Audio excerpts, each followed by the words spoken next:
दोस्तों आज की वीडियो बहुत ही दिलचस्प होने वाली है क्योंकि आज मैं आपको ले जाने लगा हूँ इस कायनात की सैर करवाने।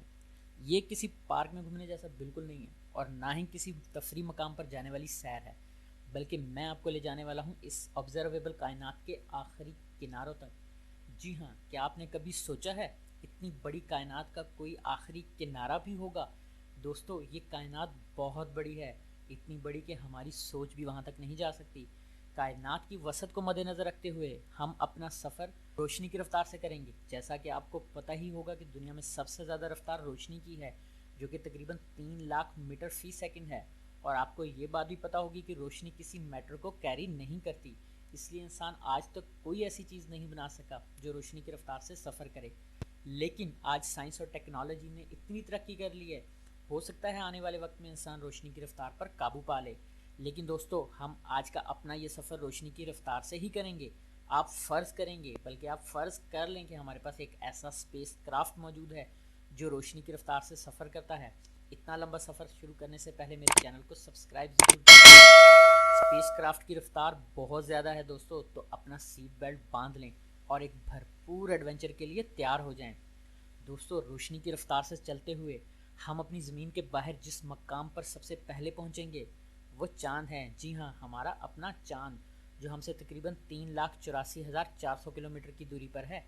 लेकिन आपने परेशान तो बिल्कुल भी नहीं होना, क्योंकि हम ये फासला सिर्फ 1.2 सेकंड में तय करेंगे, यानी कि पलक झपकने से पहले हम चांद पर मौजूद होंगे।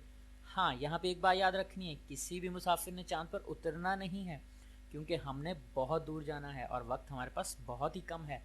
चांद की सैर मैं आपको अपनी अगली वीडियो में करवा दूंगा। दोस्तों चांद के बाद हमारा अगला पड़ाव होगा मार्स पर, जिसे मरीख कहते हैं। मार्स की हमारी ज़मीन से औसत दूरी 225 मिलियन किलोमीटर है। लेकिन मार्स और ज़मीन जब अपने अपने मदार में गर्दिश करते हुए एक ही लाइन में आमने सामने आ जाते हैं तो ये फासला सिर्फ 75 मिलियन किलोमीटर रह जाता है, और ऐसा तकरीबन हर 26 माह के बाद होता है। इतनी दूरी पर हम मार्स पर तकरीबन 4.16 मिनट्स में पहुंच जाएंगे। दोस्तों मार्स के बाद हमारी अगली मंजिल है मरकरी। मरकरी हमसे तकरीबन 91.6 मिलियन किलोमीटर दूर है, और रोशनी की रफ्तार से चलते हुए हम मरकरी पर तकरीबन 5.9 मिनट्स में पहुंच जाएंगे। दोस्तों ये इतना वक्त है कि इतनी देर में आप अपने किसी 3 दोस्तों को मैसेज कर सकते हैं या मेल कर सकते हैं और उन्हें बता सकते हैं कि आप उनको मिस कर रहे हैं। दोस्तों इसके बाद नंबर आता है सूरज का। जी हाँ, हमारा अपना सूरज, जो हमसे तकरीबन 149.6 मिलियन किलोमीटर दूर है। लेकिन रोशनी की रफ्तार से हम इस पर सिर्फ 8 मिनट्स और 20 सेकंड में पहुंच जाएंगे। दोस्तों सूरज की रोशनी भी हम तक पहुंचने में इतना ही वक्त लेती है। यहाँ पर आप सोचें कि अगर सूरज तबाह हो जाए तो क्या होगा। दोस्तों हमें तकरीबन 8 मिनट तक तो पता ही नहीं चलेगा कि हमारा सूरज तबाह हो चुका है।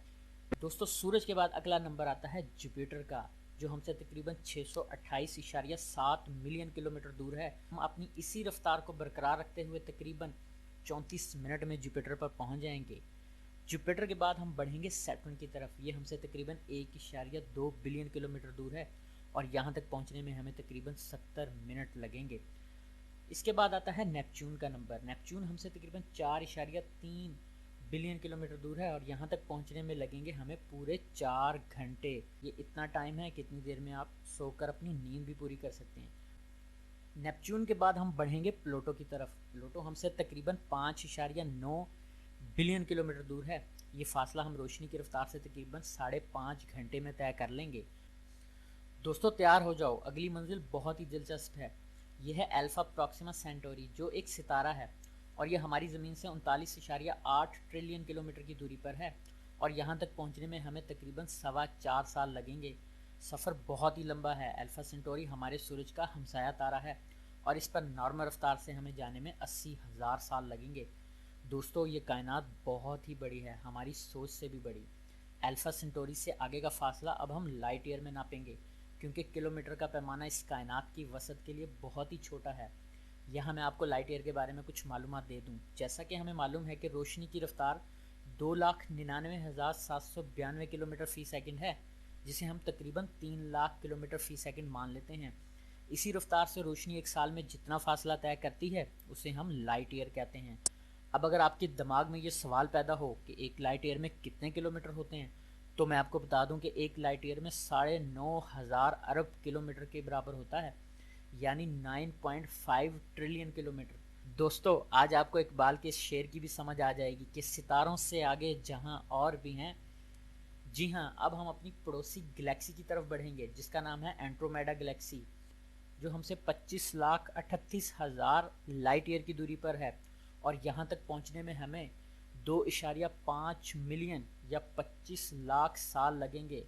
उफ, इतने वक्त में तो शायद ये दुनिया ख़त्म ही हो जाए।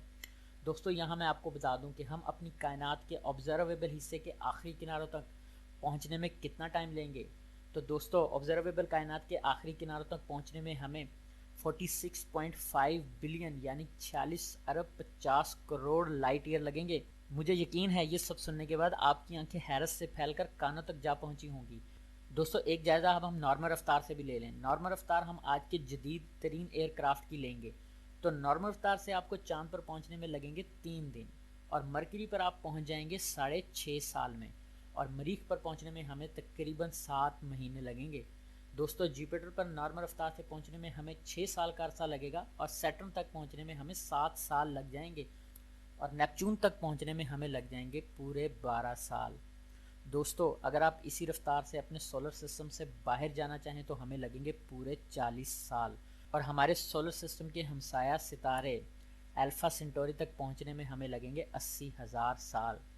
और दोस्तों इसके बाद एंड्रोमेडा गैलेक्सी तक पहुंचने में हमें 749 मिलियन ईयर लगेंगे, यानी कि 70 करोड़ 49 लाख साल। दोस्तों अब सवाल ये पैदा होता है कि इस कायनात के किनारों तक पहुंचने में हमें कितना वक्त लगेगा। तो साइंसदानों ने इसका जवाब भी थ्योरेटिकली दे दिया है, और वो है 225 ट्रिलियन ईयर, यानी कि 2,25,000 अरब साल। दोस्तों मैं उम्मीद करता हूँ कि आपको ये वीडियो बहुत पसंद आएगी होगी। अगर आप इस तरह की और इन्फॉर्मेटिव वीडियो देखना चाहते हैं तो मेरे चैनल को लाइक करें, सब्सक्राइब करें और बेल आइकन को ज़रूर दबा दें।